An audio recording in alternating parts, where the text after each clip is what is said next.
नमस्कार, न्यूज देख रहे हैं आप। मैं आपके साथ पूजा खंडूरी। बुलेटिन की शुरुआत करेंगे, लेकिन उससे पहले सीधे कुशीनगर लिए चलते हैं आपको, जहां पर मुख्यमंत्री योगी आदित्यनाथ की मौजूदगी है। क्या कुछ कह रहे हैं, सुनिए जरा। कन्यादान की इस रस्म को मंच पर उपस्थित सभी जनप्रतिनिधि और अधिकारियों को देखने का अवसर प्राप्त हुआ है। और सबसे बड़ी बात यह है कि इसमें न जाति का भेद है, न मत और मजहब का भेद है, न क्षेत्र का भेद है, न भाषा का भेद है। विभागीय योजना के अंतर्गत जो भी आया उन्हें इस योजना के साथ जोड़ करके आज सामूहिक विवाह कार्यक्रम के माध्यम से यह एक पवित्र कार्यक्रम को समाज में जागरूकता की दृष्टि से और उन कन्याओं के बारे में जिनके अभिभावक इस बात के लिए चिंतित होते थे कि शादी में खर्च होने वाली इतनी बड़ी रकम कहां से लेके आएंगे, प्रदेश सरकार के श्रम और सेवायोजन विभाग ने इस पूरे कार्यक्रम को इतने भव्य तरीके से संपन्न किया है। यह अभिनंदनीय है और मैं इस अवसर पर आप सभी वर वधू पक्ष से जुड़े हुए सभी अतिथियों का, इस अवसर पर जिन भी गणमान्य नागरिकों की उपस्थिति है, उन सबका प्रदेश सरकार की ओर से हृदय से अभिनंदन करता हूं, स्वागत करता हूं। भाइयों बहनों, 2017 के पहले भी ये विभाग था, लेकिन तब शासन की योजना का लाभ गरीब को नहीं मिल पाता था, मजदूर को नहीं मिल पाता था, किसान को नहीं मिल पाता था, युवा को नहीं मिल पाता था। 2017 के बाद आपने प्रदेश के अंदर देखा होगा, हर गरीब को शासन की योजना के साथ जोड़ करके उन्हें योजना का लाभ प्रदान किया जा रहा है। चाहे वह हर गरीब के घर में शौचालय बनाने का कार्यक्रम हो, हर गरीब को प्रधानमंत्री आवास योजना या मुख्यमंत्री आवास योजना के साथ जोड़ने का कार्यक्रम हो, चाहे वह गरीब के घर में विद्युत के कनेक्शन उपलब्ध करवाने का कार्यक्रम हो, चाहे वह किसानों की उपज को खरीदने की कार्रवाई हो, या फिर 5 लाख रुपए की आयुष्मान भारत योजना या मुख्यमंत्री जन आरोग्य योजना का लाभ हरेक उस व्यक्ति को जो पात्रता की श्रेणी में आता है उसको उपलब्ध करवाने का कार्य हो। केंद्र और प्रदेश सरकार इन सभी कार्यक्रमों को व्यवस्थित रूप में लेकर के आगे चल रही है। दोनों सरकारों का एजेंडा एक ही है और वह है विकास हर गांव तक पहुंचना चाहिए, हर गरीब का उत्थान होना चाहिए, हर किसान शासन की योजना के साथ जुड़ना चाहिए, हर नौजवान नौकरी और रोजगार के साथ जुड़ना चाहिए और हर महिला को सुरक्षा की गारंटी हर हाल में मिलनी ही चाहिए। और ये दोनों सरकारें जब इस अभियान के साथ आगे बढ़ रही हैं तो आज उसका परिणाम है कि प्रदेश में भी 43 लाख गरीबों के आवास बने, 2,61,00,000 गरीबों के लिए प्रदेश के अंदर एक शौचालय बन गए, 1,40,00,000 गरीबों को निःशुल्क विद्युत कनेक्शन मिल गए,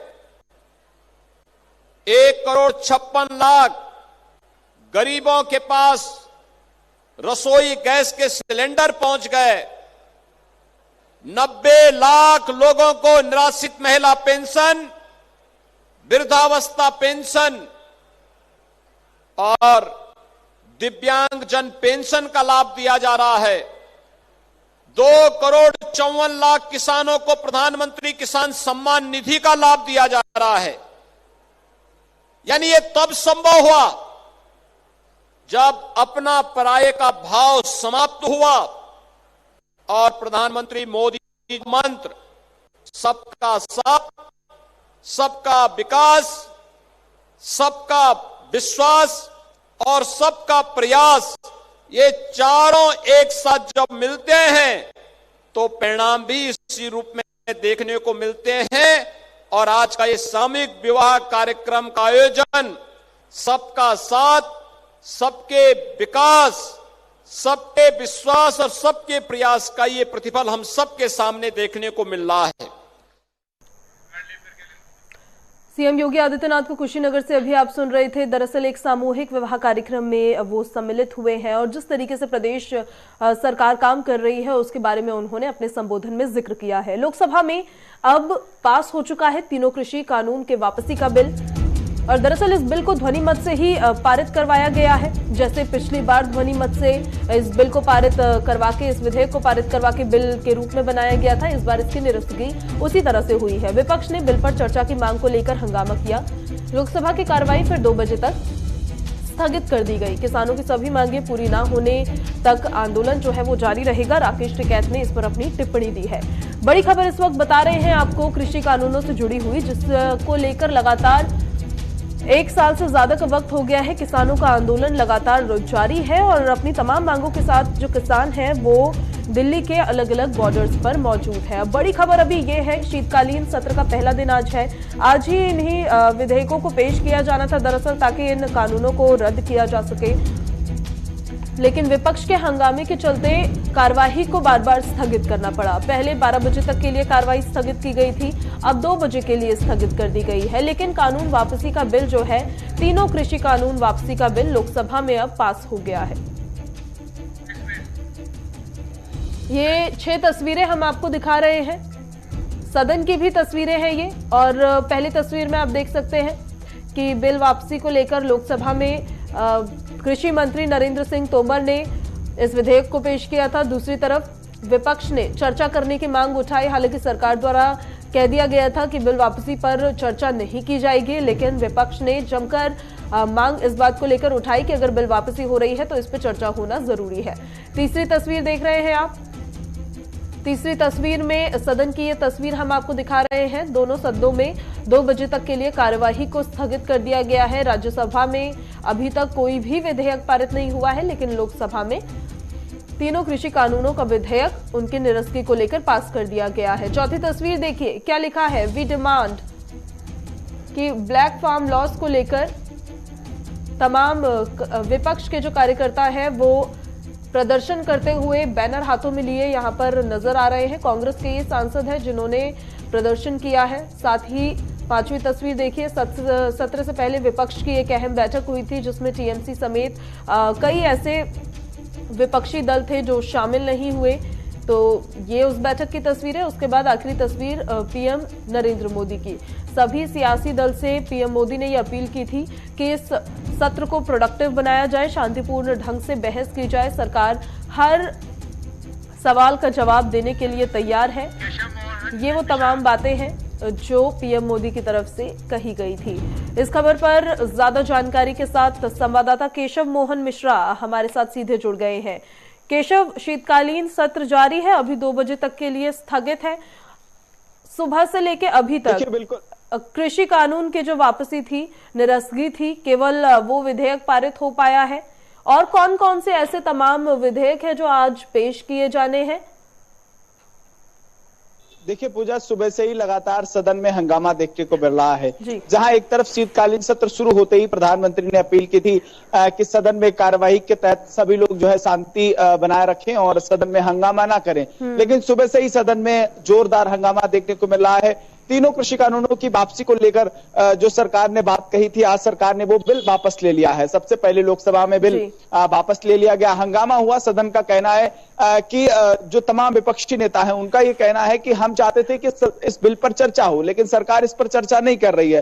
हाल फिलहाल में ये भी देखा जा रहा है कि सरकार की तरफ से ये दावा किया गया कि हम जब बिल वापस ले रहे हैं, जब विपक्ष हमसे कह रहा था कि आप बिल वापस ले लीजिए, तो हम बिल वापस ले चुके हैं, अब सरकार क्यों चर्चा चाहती है। और लगातार इस पूरे मसले पर तो इस पर विपक्ष के द्वारा कुछ बात कही गई थी क्या केशव की? चर्चा क्यों चाह रहे थे वो? बिल की निरस्ती को लेकर कि इसको निरस्त किया जाए, रद्द किया जाए, वापस ले लिया जाए। किसान 1 साल से आंदोलन कर रहे हैं, विपक्ष लगातार सरकार पर सवाल उठा रहा है, उनसे वापस लेने को कह रहा है। जब आज वापसी होनी है तो उसमें फिर चर्चा को लेकर क्या कुछ कहा गया है विपक्ष द्वारा कि क्यों वो चर्चा चाहते थे? क्या वो चाहते थे कि इस बिल को वापस ना लिया जाए या फिर इसमें संशोधन किया जाए, इसलिए चर्चा हो?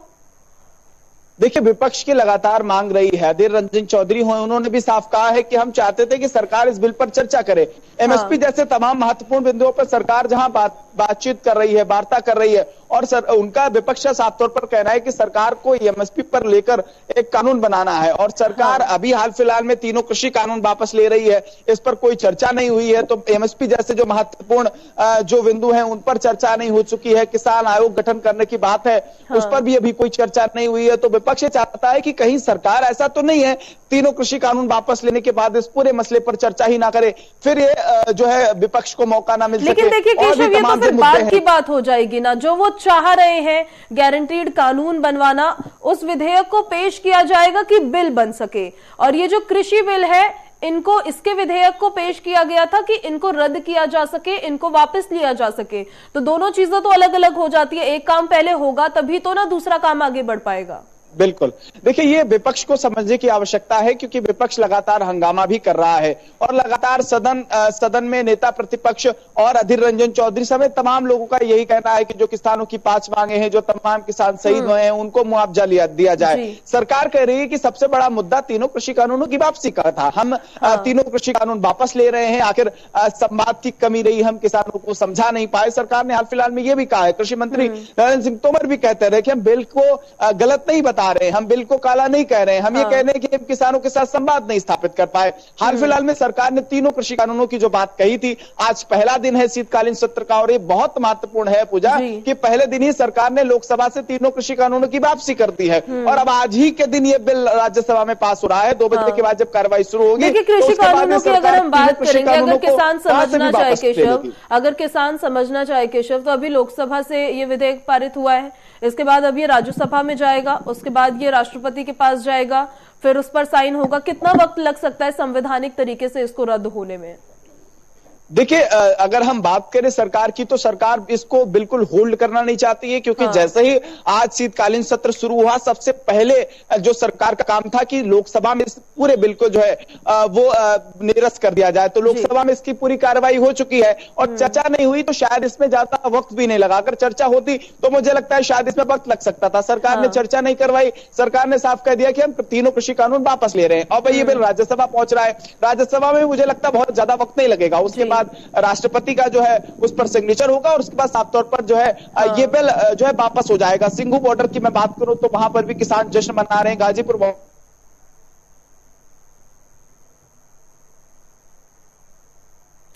चलिए केशव, कुछ तकनीकी खराबी की वजह से इनको दोबारा से जोड़ने की कोशिश करते हैं, लेकिन आज शीतकालीन सत्र की शुरुआत हुई है। पहला दिन आज है जहां से हमने तस्वीरें आपको दिखाई, हंगामे भरा रहा। वहीं अगली खबर की ओर रुख कर लेते हैं। आज संसद का शीतकालीन सत्र आज से शुरू हुआ है। 23 दिसंबर तक ये शीतकालीन सत्र चलने वाला है। पीएम ने सत्र की शुरुआत से पहले कई अहम बातें बोली है। शीतकालीन सत्र शुरू होने से पहले संसद में प्रधानमंत्री नरेंद्र मोदी ने मीडिया को संबोधित किया। पीएम मोदी ने कहा कि सरकार हर विषय पर चर्चा करने के लिए तैयार है, खुली चर्चा करने के लिए एकदम तैयार है। पीएम मोदी ने कहा कि सरकार हर सवाल का जवाब देने के लिए भी तैयार है और संसद में सवाल भी हो और शांति भी हो, लेकिन सदन और चेयर का सम्मान होना चाहिए। आपको बता दें कि संसद का सत्र आज से शुरू होकर 23 दिसंबर तक चलेगा और सरकार इसमें 26 बिलों को पास कराने की कोशिश करेगी। पीएम मोदी ने संसद की शुरुआत होने से पहले क्या कुछ कहा है, जरा वो सुनिए। में चर्चाएं करें,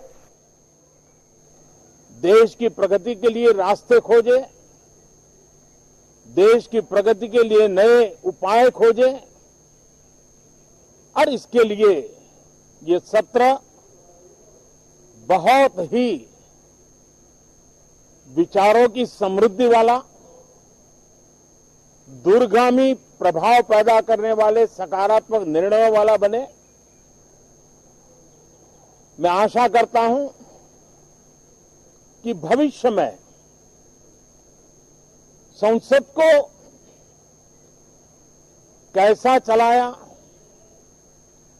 कितना अच्छा कंट्रीब्यूशन किया, उस तराजू पे तोला जाए, न कि किसने कितना जोर लगा करके संसद के सत्र को रोक दिया। ये मानदंड नहीं हो सकता है। मानदंड ये होगा कि संसद में कितने घंटे काम हुआ, कितना सकारात्मक काम हुआ। हम चाहते हैं सरकार हर विषय पर चर्चा करने के लिए तैयार है, खुली चर्चा करने के लिए तैयार है। सरकार हर सवाल का जवाब देने के लिए तैयार है। और आजादी के अमृत महोत्सव में हम ये भी चाहेंगे कि संसद में सवाल भी हो, संसद में शांति भी हो। हम चाहते हैं संसद में सरकार के खिलाफ, सरकार की नीतियों के खिलाफ जितनी आवाज प्रखर होनी चाहिए हो, लेकिन संसद की गरिमा, स्पीकर की गरिमा, चेयर की गरिमा, इन सब के विषय में हम वो आचरण करें जो आने वाले दिनों में देश की युवा पीढ़ी को काम आए। नए वेरिएंट की खबरें भी हमें और सतर्क करती हैं और सजग करती हैं। मैं संसद के सभी साथियों को भी सतर्क रहने के लिए प्रार्थना करता हूं। आप सभी साथियों को भी सतर्क रहने के लिए प्रार्थना करता हूं, क्योंकि आप सबका उत्तम स्वास्थ्य, देशवासियों का उत्तम स्वास्थ्य ऐसी संकट की घड़ी में हमारी प्राथमिकता है। देश के 80 करोड़ से अधिक नागरिकों को इस कोरोना काल के संकट के में और अधिक तकलीफ न हो, इसलिए प्रधानमंत्री गरीब कल्याण योजना से अनाज मुफ्त में देने की योजना चल रही है। अब इसे मार्च 2022 तक समय आगे कर दिया गया है। करीब 2,60,000 करोड़ रुपए की लागत से 80 करोड़ से अधिक देशवासियों को गरीब के घर का चूल्हा जलता रहे, इसकी। कोरोना वायरस के नए स्वरूप के सामने आने के बाद से दुनिया के कई देशों ने दक्षिण अफ्रीकी देशों से यात्रा करने वाले लोग जो हैं उन पर पाबंदियां लगा दी है। मकसद है किसी भी तरीके से अपने देश में कोरोना के नए वेरिएंट को ना पहुंचने देना। विश्व स्वास्थ्य संगठन की सलाह पर Australia, Brazil, Canada, Iran, Japan, Thailand, America, यूरोपीय संघ, ये तमाम देश और ब्रिटेन सहित कई देशों ने दक्षिणी अफ्रीका के देशों से यात्रा पर पाबंदियां अब लगा दी है। आज जापान ने भी विदेशी यात्रियों की एंट्री रोक के रखी है।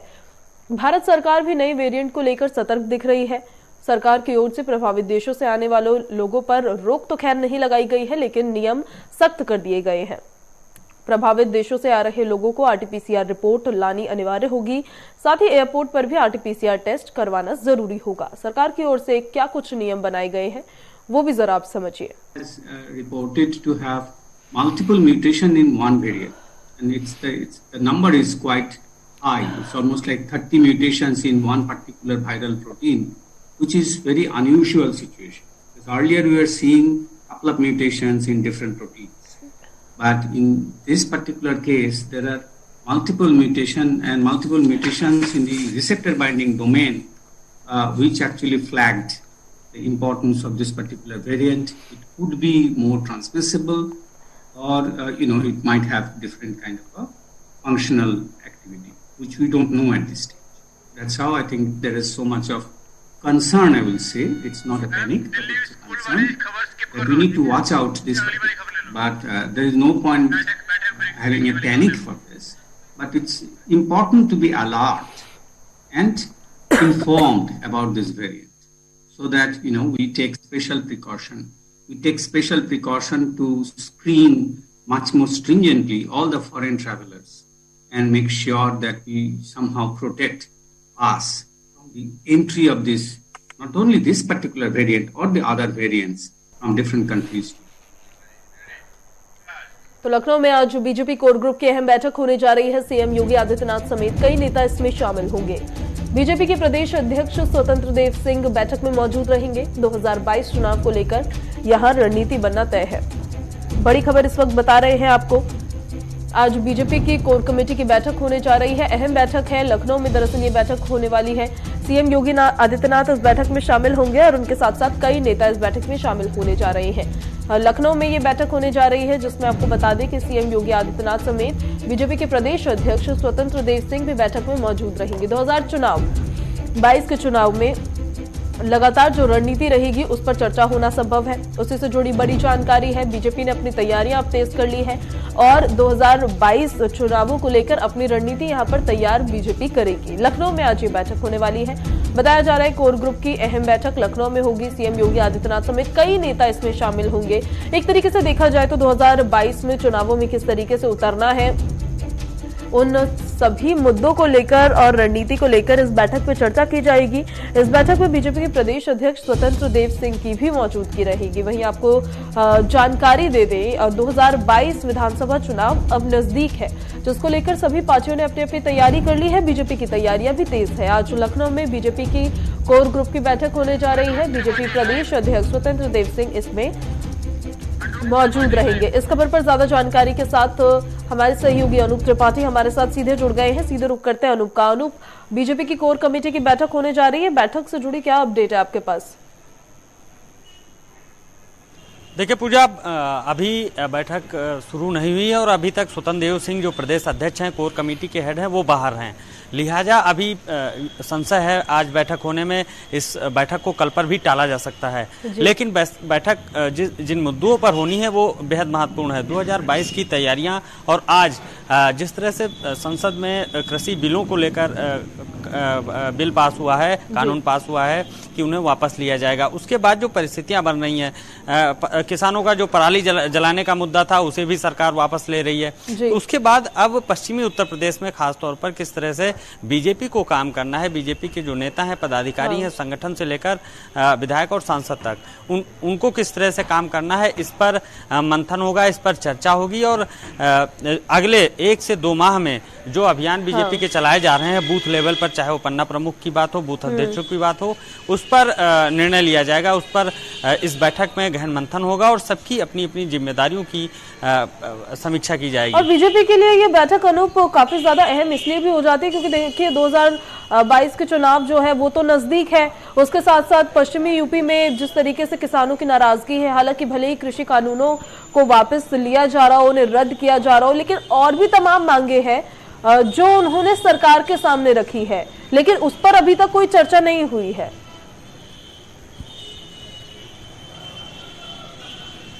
अनूप, चलिए कुछ तकनीकी खराबी की वजह से अनूप हमारे साथ नहीं जुड़ पा रहे हैं। जब जुड़ेंगे तो उनसे तमाम अपडेट्स लेंगे। लेकिन आज बीजेपी की कोर ग्रुप की दरअसल बैठक होने जा रही है। काफी अहम इस बैठक को इसलिए माना जा रहा है क्योंकि 2022 का चुनाव नजदीक है, उसको लेकर जो रणनीति बीजेपी की बननी है वो जरूर इस बैठक में इस पर चर्चा की जाएगी। इसके अलावा पश्चिमी यूपी को किस तरीके से साधना है, किसानों की नाराजगी को किस तरह से दूर करना है, उन तमाम बातों पर यहां चर्चा आज की जाएगी। फिलहाल खबरों में मेरे साथ इतना ही, अब मुझे दीजिए।